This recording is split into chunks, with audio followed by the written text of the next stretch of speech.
அன்புள்ள அம்மாவுக்கு அப்பா அங்கு நலமா? நான் இங்கு நலம். நீங்கள் எல்லோரும் அங்கு நலமாக வாழ இறைவனை வேண்டுகிறேன்.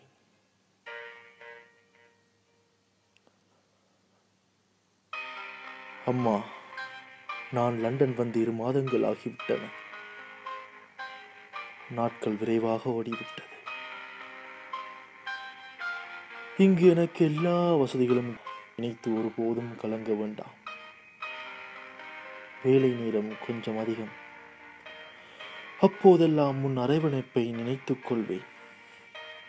கஷ்டங்கள் காற்று போல் என்னை தடவிச் செல்லும். தாயே, தங்கையை நன்றாக படிக்க வையுங்கள். நான் விட்டதையும் சேர்த்து அவள் படிக்க வேண்டும். இறைவன் எங்கள் துயரங்களை போக்கிடுவான். எதையும் எண்ணி கலங்க வேண்டாம் அம்மா, நான் இருக்கின்றேன். என்னதான் ஆறுதல் சொன்னாலும் உன் பாசத்தின் பிரிவினையை தாங்க முடியவில்லை தாயே. நிமிடத்துக்கு ஒரு முறையாவது உன்னை நினைத்து வாழ்கின்றேன். இறைவன் இருக்கின்றான் என்ற நம்பிக்கையுடன் உன் பிரியத்துடன் வாழும் உன் பிரியமான பிள்ளை.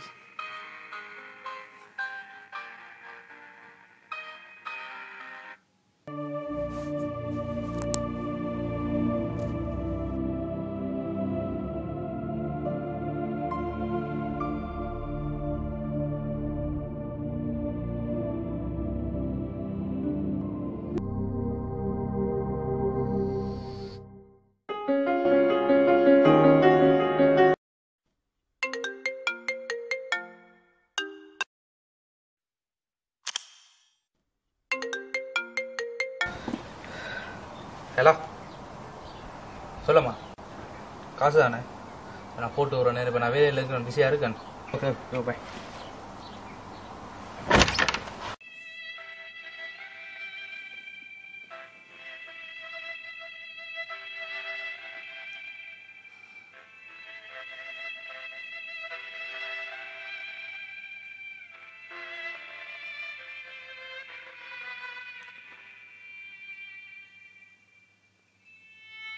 காலங்கள் மாறலாம், கலாச்சாரங்கள் மாறலாம், தொழில்நுட்பம் கூடலாம், தொலைத்தொடர்பு வசதிகள் அதிகரிக்கலாம். இவற்றால் தொலைந்து போனது பாசங்கள் மட்டுமல்ல. பணத்திற்காக நீங்கள் ஓடும் ஓட்டத்தில் இடையில் விட்டு சென்றது நிறைய.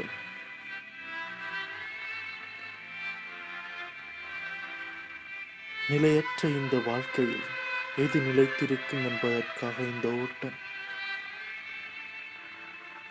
வாங்க, திரும்பி வாங்க. எனக்காக இல்லை, உங்களுக்காக ஒரு கடிதம். அது அன்புள்ள அம்மாவா இருக்கலாம், அன்புள்ள அப்பாவா இருக்கலாம், அன்புள்ள தம்பி, அன்புள்ள நண்பன், அன்புள்ள காதலி, இப்படி உங்களுக்கு பிடிச்சவங்களுக்கு ஒரு கடிதம். அவங்க பக்கத்தில் இருந்தாலும் சரி, தூரமா இருந்தாலும் சரி, உங்க மனசுல இருந்து எழுதுங்க.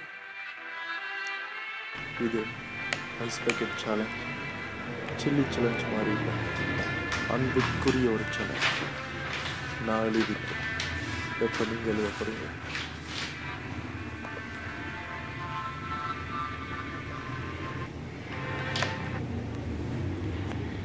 ஹலோ அம்மா, நான் தான் பேசுகிறேன். ஓமன், நான் நல்லா இருக்கேன். ஒரு கிழமைக்கு நான் உனக்கு ஃபோன் பண்ண மாட்டேன். லெட்டரை போட்டிருக்கானே, என்ன லெட்டரா?